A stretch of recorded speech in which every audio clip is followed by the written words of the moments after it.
Iran Israel ಯುದ್ಧದ ಹಿನ್ನೆಲೆ ವಿಜಯಪುರದಲ್ಲೂ auto gas ಪೂರೈಕೆಯಲ್ಲಿ ವ್ಯತ್ಯಯವಾಗಿರುವುದರಿಂದ ಆಟೋ ಚಾಲಕರು ಬೀದಿಗಿಳಿದು ಹೋರಾಟ ನಡೆಸಿದರು.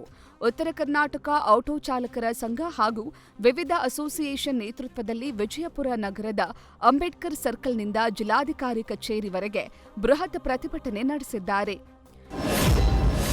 ಚಿಕ್ಕಮಗಳೂರು ನಗರದಲ್ಲೂ ಆಟೋಗೆ ಗ್ಯಾಸ್ ಸಿಗದೆ ಚಾಲಕರು ಕಂಗಾಲಾಗಿದ್ದಾರೆ. ನಗರದಲ್ಲಿ ಒಟ್ಟು 4,000 ಆಟೋಗಳಿದ್ದು, ಈ ಪೈಕಿ 3,000 ಎಲ್ಪಿಜಿ ಆಟೋಗಳೇ ಇವೆ. 4,000ರಲ್ಲಿ 2,500 ಆಟೋಗಳು ಮನೆ ಬಳಿ, ರಸ್ತೆ ಬದಿ ಹಾಗೂ ಬಂಗಳ ಬಳಿ ನಿಲ್ಲಿಸಿದ್ದಾರೆ. ಹೇಗಾದ್ರೆ ನಾವು ಜೀವನ ಮಾಡೋದು ಹೇಗೆ? ಜಿಲ್ಲಾಡಳಿತ ಇದಕ್ಕೆ ಕೂಡಲೇ ಸ್ಪಂದಿಸದಿದ್ರೆ ಸೋಮವಾರದಿಂದ ಅನಿರ್ದಿಷ್ಟಾವಧಿ ಮುಷ್ಕರ ಮಾಡುವುದಾಗಿ ಆಟೋ ಚಾಲಕರು ಎಚ್ಚರಿಕೆ ನೀಡಿದ್ದಾರೆ. ಏಪ್ರಿಲ್ 16ರಿಂದ ಮೇ 15ರವರೆಗೆ ರಾಷ್ಟ್ರೀಯ ಜನಗಣತಿ ಸಮೀಕ್ಷೆ ಕಾರ್ಯ ನಡೆಯಲಿದೆ.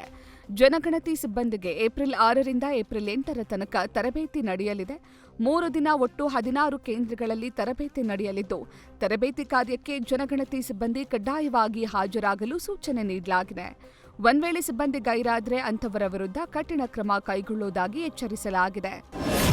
ಕಬ್ಬಿನ ಬಾಕಿ ಹಣ ನೀಡದ ಕಾರ್ಖಾನೆಗಳ ವಿರುದ್ಧ ಬೆಳಗಾವಿ ಚೆನ್ನಮ್ಮ ವೃತ್ತದಲ್ಲಿ ರೈತರು ಪ್ರತಿಭಟನೆ ನಡೆಸಿದ್ದಾರೆ. ಕರ್ನಾಟಕ ರಾಜ್ಯ ರಾಷ್ಟ್ರೀಯ ರೈತ ಸಂಘಟನೆಯಿಂದ ಪ್ರತಿಭಟನೆ ನಡೆಸಲಾಗಿದ್ದು, ಕಾರ್ಖಾನೆಗಳು ಬಾಕಿ ಉಳಿಸಿಕೊಂಡಿರೋ ಕೋಟ್ಯಾಂತರ ರೂಪಾಯಿ ಹಣ ನೀಡುವಂತೆ ಆಗ್ರಹಿಸಲಾಯಿತು. 1 ಟನ್ಗೆ 3,300 ರೂಪಾಯಿ ನಿಗದಿಯಾಗಿದ್ರೂ ಕೂಡ ಕೆಲ ಕಾರ್ಖಾನೆಗಳು ಹಣ ಪಾವತಿ ಮಾಡುವಲ್ಲಿ ವಿಳಂಬ ಮಾಡ್ತಿವೆ ಅಂತ ರೈತರು ಆರೋಪಿಸಿದ್ರು. ಜಾಮೀನು ಕೊಡಿಸೋದಾಗಿ ಹಣಕ್ಕೆ ಬೇಡಿಕೆ ಇಟ್ಟಿದ್ದ ಪೇದೆಗಳು ಲಂಚ ಸ್ವೀಕರಿಸುವಾಗ ಲೋಕಾಯುಕ್ತ ಬಲೆಗೆ ಬಿದ್ದಿದ್ದಾರೆ. ಅಟ್ರಾಸಿಟಿ ಪ್ರಕರಣದಲ್ಲಿ ಜಾಮೀನು ಕೊಡುವುದಾಗಿ ಹಣಕ್ಕೆ ಬೇಡಿಕೆ ಇಟ್ಟಿದ್ದ ನಾಗರಿಕ ಹಕ್ಕು ಜಾರಿ ನಿರ್ದೇಶನಾಲಯ ಪೊಲೀಸ್ ಠಾಣೆಯ ಮಾರುತಿ ಬಾಳಿ ಹಾಗೂ ಚಂದಾಲಿಂಗ್ ಎನ್ನುವ ಪೇದೆಗಳು ಲೋಕಾ ಪೊಲೀಸರ ಕೈಗೆ ಲಾಕ್ ಆಗಿದ್ದಾರೆ. ಮೆಹಬೂಬ್ ಪಾಷಾ ಎಂಬಾತನ ಬಳಿ ಫೋನ್ಪೇ ಮೂಲಕ 15,000 ಪಡೆದುಕೊಂಡಿದ್ದ ಪೇದೆಗಳು ಸದ್ಯ ಲೋಕಾಯುಕ್ತದ ಚಕ್ರವ್ಯೂಹದಲ್ಲಿ ಸಿಲುಕಿದ್ದಾರೆ. ಶ್ರೀ ಕ್ಷೇತ್ರ ಮಾರಣಕಟ್ಟೆ ಮೇಳದ ಯಕ್ಷಗಾನ ಸೇವೆಯ ಮಹಿಷಾಸುರನ ಪಾತ್ರಧಾರಿ ತೋರಿದ ಅತಿರೇಕದ ಆವೇಶ ಈಗ ವಿವಾದಕ್ಕೆ ಕಾರಣವಾಗಿದೆ. ರಂಗಸ್ಥಳದಲ್ಲಿ ಅಬ್ಬರಿಸುವ ವೇಳೆ ಪಾತ್ರಧಾರಿ ರಂಗಮಂಟಪದ ಕಂಬಕ್ಕೆ ಜೋರಾಗಿ ತಲೆಯನ್ನ ಗುದ್ದಿದ್ದು, ಈ ದೃಶ್ಯವನ್ನ ಕಂಡು ಪ್ರೇಕ್ಷಕರು ಬೆಚ್ಚಿ ಬಿದ್ದಿದ್ದಾರೆ. ಈ ವಿಡಿಯೋ ವೈರಲ್ ಆಗ್ತಿದ್ದಂತೆ ಸಾರ್ವಜನಿಕ ವಲಯದಲ್ಲಿ ಪರ ವಿರೋಧದ ಚರ್ಚೆ ಶುರುವಾಗಿದೆ. ಮಧ್ಯಪ್ರಾಚ್ಯ ದೇಶಗಳಲ್ಲಿನ ಯುದ್ಧದ ಹಿನ್ನೆಲೆಯಲ್ಲಿ ಕತಾರ್ನಲ್ಲಿ ಸಿಲುಕಿ ತಾಯ್ನಾಡಿಗೆ ಮರಳಲು ಪರದಾಡ್ತಿದ್ದ ಬೀದರ್ ತಾಲೂಕಿನ ಬಕ್ಚೌಡಿ ಗ್ರಾಮದ ಅಮರ್ ಸಮಸ್ಯೆಗೆ ಶಾಸಕ ಶೈಲೇಂದ್ರ ಬೇಲ್ದಾಳೆ ಸ್ಪಂದಿಸಿದ್ದಾರೆ. ಕೆಲಸದ ನಿಮಿತ್ತ ಅಮರ್ ಬಾವಿ ಕಟ್ಟಿ ಕತಾರ್ ದೇಶಕ್ಕೆ ತೆರಳಿದ್ರು. ಯುದ್ಧದ ಹಿನ್ನೆಲೆಯಲ್ಲಿ ಭಾರತಕ್ಕೆ ಬರಲು ಆರ್ಥಿಕ ಸಂಕಷ್ಟ ಎದುರಿಸ್ತಾ ಇದ್ರು. ಅಲ್ಲಿನ ಪರಿಸ್ಥಿತಿ ಕುರಿತು ಪೋಷಕರ ಬಳಿ ಯುವಕ ಅಳಲು ತೋಡ್ಕೊಂಡಿದ್ದ.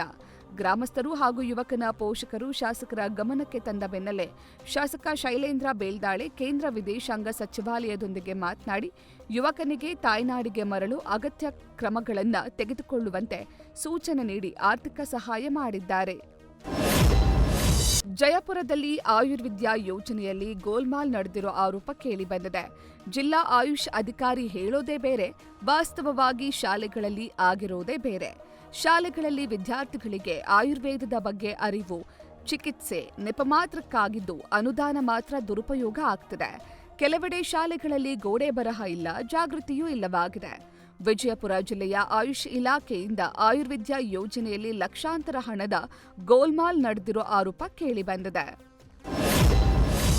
ಸಹಕಾರಿ ಬ್ಯಾಂಕಿಂಗ್ ಕ್ಷೇತ್ರದಲ್ಲಿ 112 ವರ್ಷಗಳ ಸಮೃದ್ಧ ಪರಂಪರೆಯನ್ನ ಹೊಂದಿರುವ ದಕ್ಷಿಣ ಕನ್ನಡ ಜಿಲ್ಲಾ ಕೇಂದ್ರ ಸಹಕಾರಿ ಬ್ಯಾಂಕ್ ವಿಶಿಷ್ಟ ಸಾಧನೆ ಮೆರೆದಿದೆ. 2025-26ನೇ ಆರ್ಥಿಕ ವರ್ಷದಲ್ಲಿ 20,226.19 ಕೋಟಿ ರೂಪಾಯಿ ಒಟ್ಟು ವ್ಯವಹಾರ ದಾಖಲಿಸಿ ಹೊಸ ಇತಿಹಾಸ ನಿರ್ಮಿಸಿದ್ದು, ದಾಖಲೆಯ 131.14 ಕೋಟಿ ರೂಪಾಯಿ ನಿವ್ವಳ ಲಾಭ ಗಳಿಸಿದೆ ಎಂದು ಬ್ಯಾಂಕ್ನ ಅಧ್ಯಕ್ಷ ಎಂಎನ್ ರಾಜೇಂದ್ರ ಕುಮಾರ್ ತಿಳಿಸಿದರು.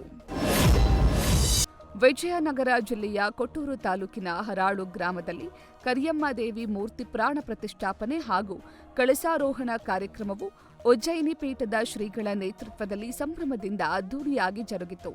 ಪ್ರಾಣ ಪ್ರತಿಷ್ಠಾಪನೆ ಕಾರ್ಯಕ್ರಮದಲ್ಲಿ ಕೊಪ್ಪಳ ಗವಿಮಠದ ಗವಿಸಿದ್ದೇಶ್ವರ ಶ್ರೀಗಳು, ಉಜ್ಜಯಿನಿ ಪೀಠದ ಸ್ವಾಮೀಜಿ, ಸಂಸದರಾದ ಇ ತುಕಾರಾಂ, ಮಾಜಿ ಶಾಸಕ ಭೀಮಾನಾಯಕ್ ಸೇರಿದಂತೆ ಅನೇಕರು ಭಾಗವಹಿಸಿದ್ರು.